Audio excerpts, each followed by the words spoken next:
Pois bem, galera, então como eu falava para vocês, para ficar menos pesado, menos cansativos, então eu tô fazendo aí a aula em algumas partes para vocês estudarem, beleza? Isso aqui é só por curiosidade, realmente, mas para vocês verem como que funcionava havia uma propaganda de guerra. Então esse primeiro jornal aí é de 27 de abril, então os russos, olha o que ele diz, aproximam-se os russos do QG de Hitler. Grande arco de assédio ao reduto alemão. Bremen conquistada. Regensburgo caiu. Plantou marcha sobre Munique. O 7º Exército a 16 quilômetros de Habsburgo. Os franceses fecham as rotas de fuga aos alemães. Junção com os russos, talvez dentro de horas. Tá bom? Então, esse é o primeiro jornal. O segundo jornal é do dia 28. Uniram-se os exércitos russos e anglo-americanos para o assalto final ao centro de Berlim. Os russos concentram forças no anel em torno das áreas não ocupadas. A oeste da capital, Potsdam, Spandau e Hanau foram tomadas. Ombro a ombro marcham agora os aliados para a vitória. Na área de Torgau, vanguardas de Brandley e Koniev operam a histórica junção. Então isso é propaganda de guerra, galera. Muito doido isso, muito louco. Jornal do dia 29. Os rumores de rendição incondicional. Reduzidos núcleos de resistência em Berlim. 20.600 baixas em um dia. A oeste, os russos se aproximam do Elba para a nova junção. O Elba é o rio, tá, galera? Eu não consegui o jornal do dia 30. Dia 30 é a morte do Hitler, tá? Não se esqueçam. Dia 30 ele se mata, ele se suicida. Então, dia 1º de maio, sai assim, virtualmente eliminados os alemães na Itália. O jornal dia 2, eu também não consegui, mas sai no Brasil dia 3. Hitler morreu. Berlim foi conquistada e cessou a luta na Itália. Olha lá, como eu falei para vocês. Olha uma da suposição. Hitler vitimado por um derrame. A propaganda alemã tenta convertê-lo em herói. Donitz e Himmler disputaram a sucessão. Correio da Manhã, do dia 4 de maio. Os cadáveres de Hitler e Goebbels. Goebbels, galera, era o líder da propaganda nazista. Era o chefe da organização de propaganda. Os russos os procuram entre as ruínas de Berlim. Aí eu vou ler para vocês. As vitoriosas forças do Exército Vermelho procuravam ativamente entre as ruínas de Berlim os corpos de Hitler e Goebbels. Sobre o êxito dessa tarefa pende a solução de um dos maiores mistérios da guerra. Se Hitler e Goebbels estão realmente mortos, se suicidaram-se, se foram mortos por balas soviéticas ou se tiveram morte natural, no caso do Hitler derrame, como estavam dizendo. Os russos também podem encontrar entre os mortos ou prisioneiros em Berlim personagens tais como Göring, von Ribbentrop, Martin Bormann e outros líderes nazis. Hans Frisch, chefe interino da propaganda do Reich, declarou a oficiais soviéticos que o aprisionaram, que Hitler, Goebbels e o general Krupp suicidaram-se quando a Batalha de Berlim chegou à sua última hora. Eisenhower e um porta-voz de Foreign Office da Grã-Bretanha, por seu turno, ou seja, por sua vez, indicaram que todos os indícios assinalavam que Hitler faleceu em consequência de um derrame cerebral. Pela voz de um oficial nazi se soube, o informe é aceito com alguma restrição, que os alemães cremaram o corpo de Hitler e espalharam as cinzas para evitar que isso chegasse às mãos aliadas. Do dia 4 ainda, a sorte de Hitler continua envolta em mistério. Só de sua morte há pelo menos 3 versões. Segundo uns, o Führer morreu de uma hemorragia cerebral. Segundo outros, ter-se-ia suicidado. E ainda há a versão, por assim dizer, oficial, de sua morte heróica, tombando em combate na frente dos últimos quadrados de seus legionários. Os russos em Berlim procuram por entre os escombros ou nos montões de cadáveres em sepultos que enchem as suas berlinenses, a prova irretorquível do corpo do Führer. Galera, eu trouxe isso aqui para vocês como uma curiosidade, para vocês verem como é a propaganda.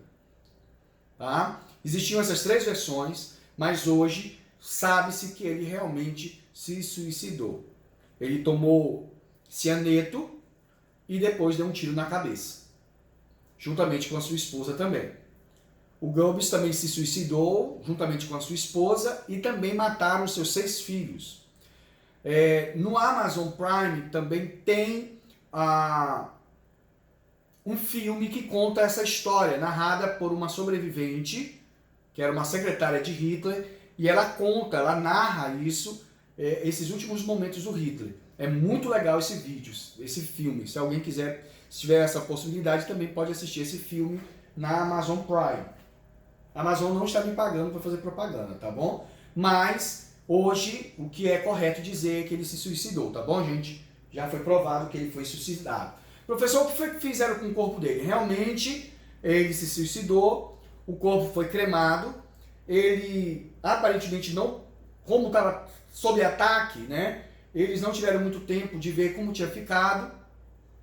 O corpo eles ficaram muito queimados e foram achados depois, foram levados para um local, só que depois eles ficaram com medo que quando ficou dividido, né? Foi dividida a Alemanha e tal, tudo mais, a Alemanha do Oriental e Ocidental, eles ficaram com medo que neonazistas começassem a visitar o local da morte do Hitler e ali se fizesse como se fosse um monumento, né? Uma capela, alguma coisa assim de heroísmo. Então eles preferiram destruir. Então eles destruíram. Os soviéticos destruíram toda a chance de nós termos a possibilidade de ver o crânio, alguma coisa assim. O Jornal do Brasil, no dia 3 de maio, anunciaram oficialmente na Alemanha a morte de Adolf Hitler.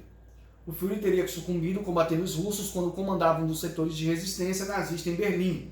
Surgem, no entanto, dúvidas quanto à veracidade da sensacional notícia, no sentido de que ele teria sido morto como herói. Essa notícia é como ele está dizendo que ele fosse herói, mas ele não foi isso realmente. Opa, perdão.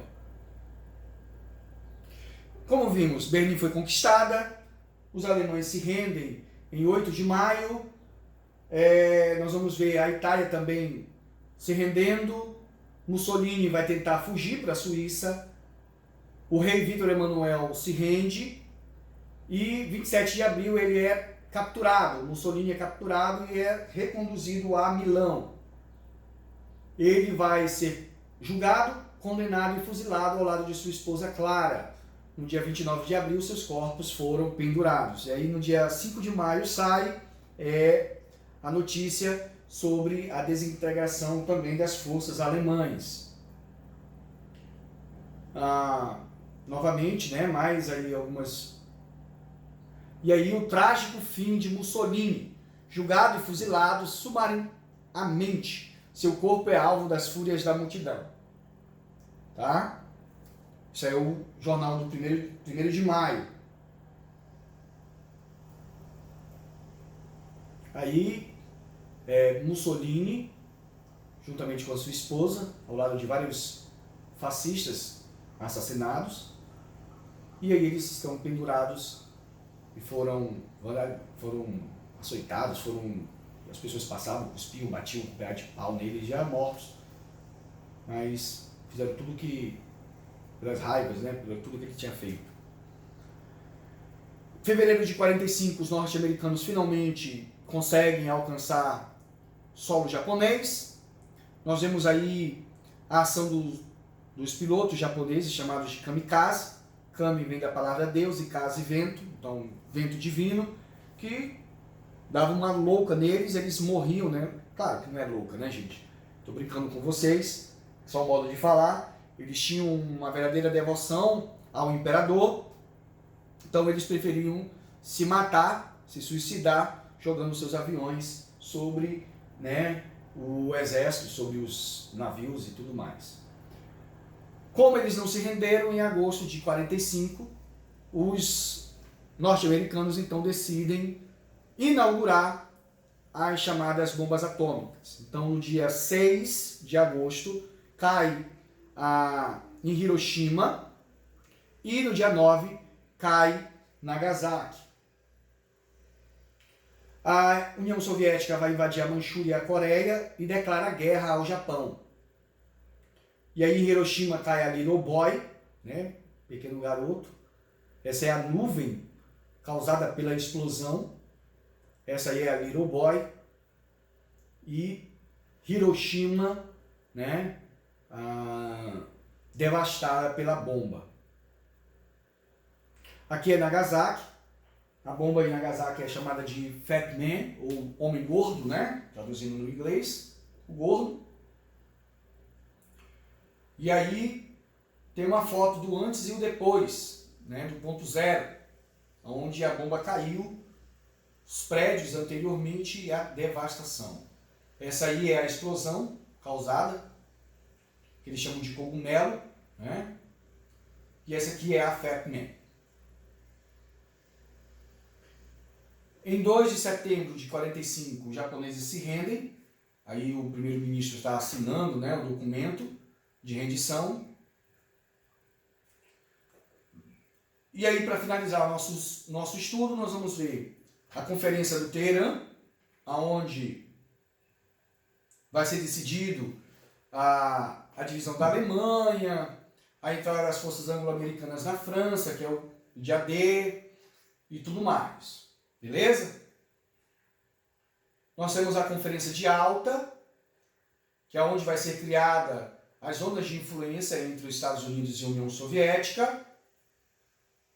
Vai ficar decidido que a Europa Oriental vai ficar sob influência dos soviéticos. Ela é autorizada a ocupar o leste alemão, que depois vai se transformar em Alemanha Oriental. E a influência, né, da China na Coreia, nessa disputa de União Soviética contra o Japão. Tá? E Alta é entre a Alemanha e bem próximo do Mar Negro, se não me falha a memória. A Conferência de São Francisco já é depois, né, a guerra já praticamente já está quase terminando. São 50 nações que participam. É assinada a Carta das Nações Unidas. A ONU é criada, né? A Organização das Nações Unidas, com o objetivo de defender a paz mundial e promover a cooperação entre as nações. Nós ainda vamos ter a Conferência de Potsdam, aonde vai ser decidido que todos os territórios que a Alemanha anexou pós-37 deveriam ser desanexados. A Áustria seria separada da Alemanha e na cidade de Nuremberg seria instalado um tribunal de guerra para poder condenar, para poder julgar os criminosos de guerra. A Alemanha seria desmilitarizada, desnazificada, democratizada e descartelizada. A Alemanha e a Áustria seriam transformadas em zonas de ocupação e uma nova definição de fronteira seria estabelecida para a Alemanha. A Alemanha seria obrigada a pagar uma indenização de 20 bilhões de dólares. Toda a população germânica que estivesse nos territórios ocupados deveriam retornar. E lá a cidade de Danzig, o porto, né, que ficava na cidade de Danzig, foi devolvido para a Polônia. Galera, vale frisar que nesse encontro se evidenciou os conflitos de interesses, socialismo e capitalismo, entre União Soviética e os Estados Unidos, que culminariam na Guerra Fria, que é o nosso próximo assunto que nós vamos trabalhar nas nossas próximas aulas. Beleza? E finalizando, nós temos então, não tem como falar de Segunda Guerra Mundial, galera, e não tocar nesse assunto tão chato, tão triste, chato no sentido de de pensar como uma pessoa tem a capacidade de imaginar a destruição do outro. Então, o Holocausto foi um programa sistemático de perseguição e extermínio étnico realizado pelo Terceiro Reich. E não apenas dentro do Terceiro Reich, mas também em todas as áreas anexadas. Foi um verdadeiro genocídio, né? Um assassinato em massa. Para vocês terem uma ideia, antes da guerra, na Europa, viviam cerca de 9 milhões de judeus. E aí eu trouxe essa imagem para vocês, né, de um soldado nazista, soldados nazistas na frente de uma loja que pertencia com certeza a judeus, dizendo: alemães defendam-se, não comprem de judeus. Isso aí é uma vala comum em um dos campos de extermínio. Durante o Holocausto, cerca de 2/3, 6 milhões daqueles 9 milhões foram assassinados. Entre eles, 1 milhão de crianças, 2 milhões de mulheres e 3 milhões de homens foram assassinados. E, até hoje, é o maior genocídio do século XX. Para vocês terem uma ideia, os alemães estabeleceram mais de 40 mil instalações para concentrar, manter, explorar e matar judeus e outras vítimas. É evidente que essa perseguição e esse assassinato, esse genocídio, foi feito por etapas. Então, primeiro eles criaram leis, né, como as leis de Nuremberg, em 1935. Foram criando os campos de concentração, onde a pessoa trabalhava como escravo, se não morria pela exaustão, morriam por doenças.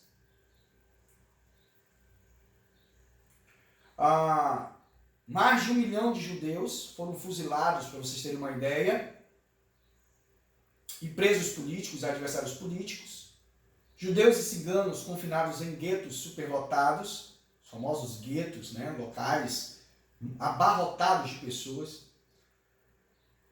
para depois serem transportados, né, como carga, como bicho, dentro de trens, e em viagens pesadíssimas. Aqueles que não morriam na viagem iam morrer de doenças nos próprios campos de concentração ou em câmaras de gás.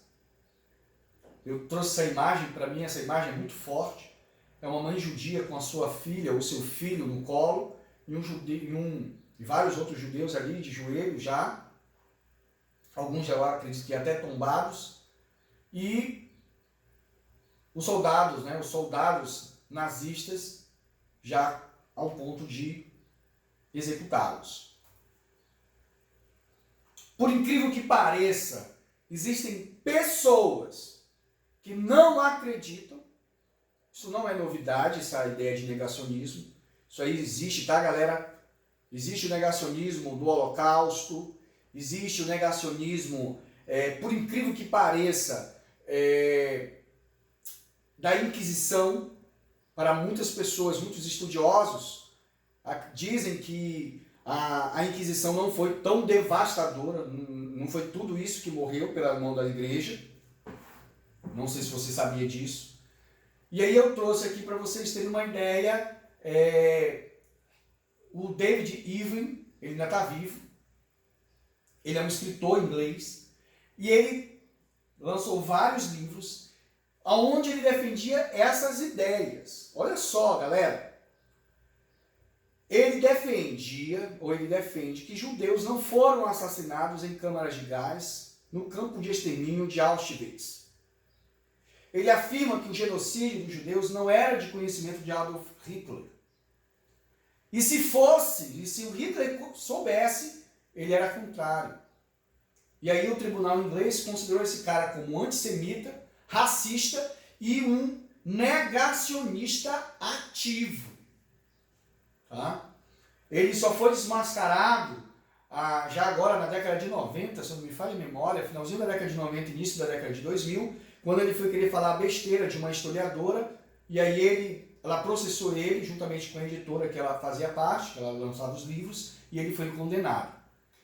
graças, né, à providência, em 2007, a União Europeia sancionou uma lei que condena o indivíduo que negar o Holocausto. Então existe uma lei hoje na Europa que a pessoa que fizer essa propaganda, né, abrir a boca e dizer, olha, 6 milhões de judeus não foram mortos.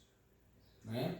6 milhões de pessoas, humanos, crianças, velhos, idosos, não foram mortos. Não foi tão terrível quanto vai ser punido. Ok? Então, e para vocês terem uma ideia, galera, isso é 6 milhões só judeus. Acredita-se que tenha chegado na casa de 11 milhões de assassinatos nos campos de concentração. Então, entrando aí homossexuais, ciganos, adversários políticos, outras etnias que não fosse da raça ariana. E vamos ver as consequências. Mais de 40 milhões de mortes, civis e militares, destruição dos países europeus, né, a decadência europeia. Os norte-americanos vão herdar a hegemonia mundial, que pertencia à Inglaterra.